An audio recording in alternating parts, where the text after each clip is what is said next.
pasos. 3:49 de la tarde, tenemos esta hora comunicación con el señor Alejandro Indacochea, economista. ¿Qué tal, señor Indacochea? Un gusto, buenas tardes. Señor Bayón, buenas tardes. Un gusto estar con ustedes. Gracias por la invitación. Gracias a usted más bien por atendernos.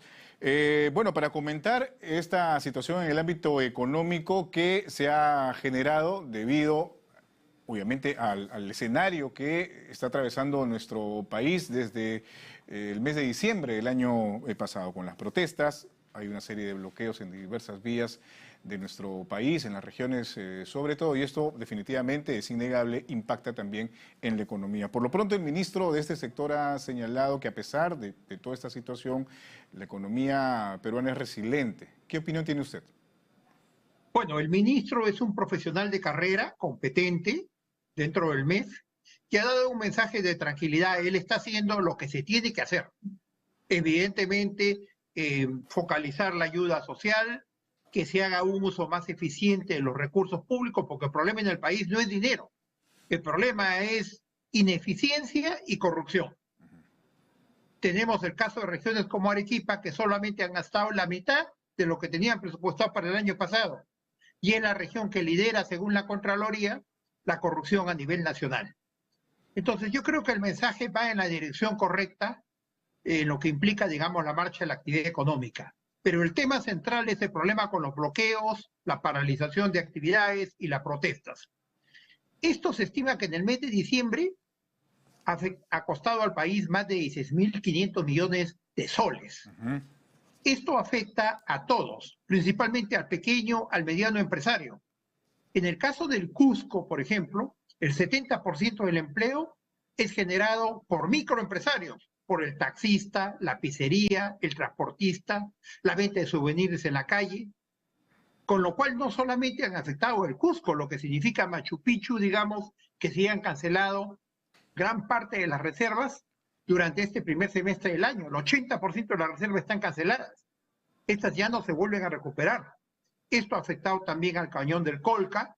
Estamos hablando de lo que significa Paracas, lo que significa Nazca, incluso en lo que significa el turismo de compras que viene de Chile para Perú.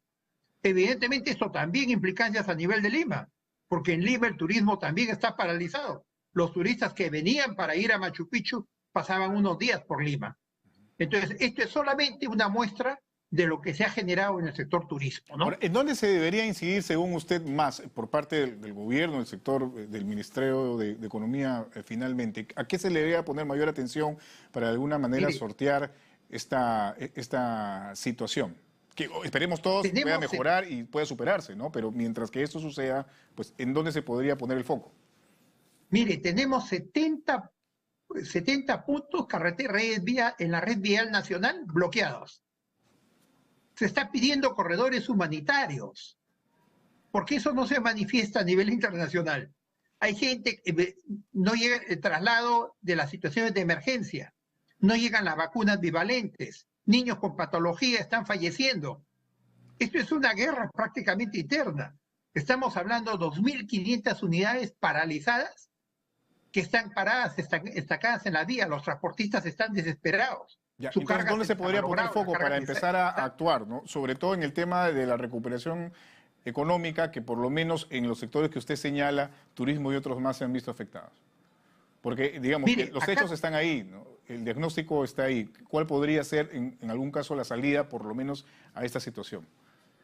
No queda otra opción que restablecer el orden. Estamos viendo que somos rehenes de la violencia. En nuestro propio país estamos resultando siendo rehenes.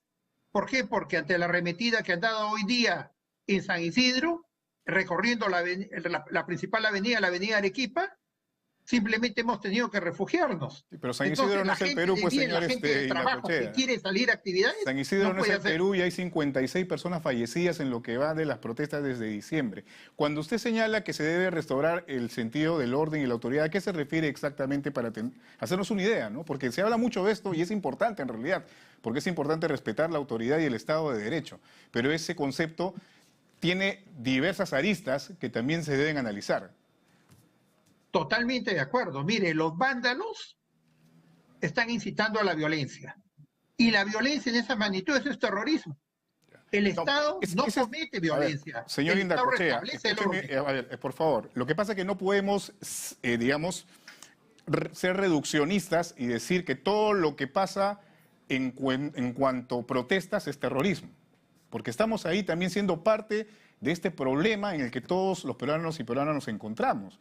Porque si usted señala que cualquier persona que proteste y se manifieste es terrorista, pues eso puede dar carta libre a que se tomen acciones extremas que ya las hemos pasado en tiempos anteriores. Y estoy hablando desde el ámbito de la propia violencia sanguinaria de Sendero Luminoso como grupo terrorista, pero también con varios excesos que se han cometido y que todos conocemos por parte de las Fuerzas Armadas o algunos miembros de las Fuerzas Armadas y de la Policía Nacional. Entonces, ¿cuál es el discurso Permítame finalmente aclarar, que se da? señor Bayón, Sinceramente, digamos que si es que se habla con un discurso que incluye esta palabra de terrorismo, que estamos regresando a los 80s o parte de los 90s, pues esto más bien no va a ayudar a la tranquilidad de los mercados financieros económicos o las inversiones en nuestro país. Señor Bayón, permítame usted aclarar.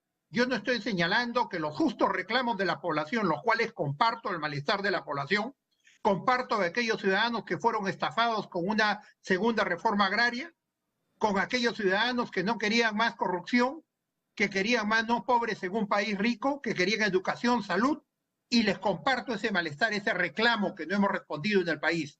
Pero lo que sí es un hecho es que cuando se integran esos justos reclamos los vándalos con violencia, eso simplemente también es terrorismo. No, pues estamos hablando de conceptos de repente que no estamos manejando bien en todo caso. El malestar de la población. El terrorismo tiene que ver con una cuestión de generar violencia o terror por cuestiones también que tienen que ver en el ámbito ideológico, pues. Y hay situaciones, como usted mismo señala, que no tienen que ver con una cuestión ideológica, sino de reclamos. En algunos casos, en otros es evidente e innegable que hay infiltrados, que hay personas que generan el caos y la violencia. Pero ahí es otro punto y eso es otro tema también que no está en los ámbitos económicos, ¿no? Eso es un tema de inteligencia que la Policía Nacional debería hacer, ¿no? Su trabajo debería ser identificar a estas personas para finalmente detenerlas, intervenirlas, procesarlas, juzgarlas, castigarlas. Pero no se puede criminalizar. Pero miren lo que está sucediendo hoy día en el barrio chino en Ica.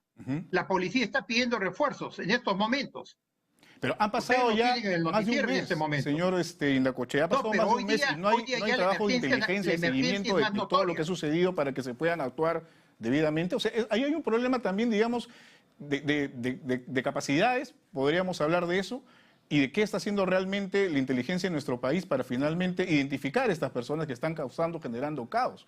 Eso es importantísimo. Mire, pero me gustaría centrarnos el tema en la cuestión económica, que es finalmente el ámbito en el que estamos conversando, estimado señor Indacochea.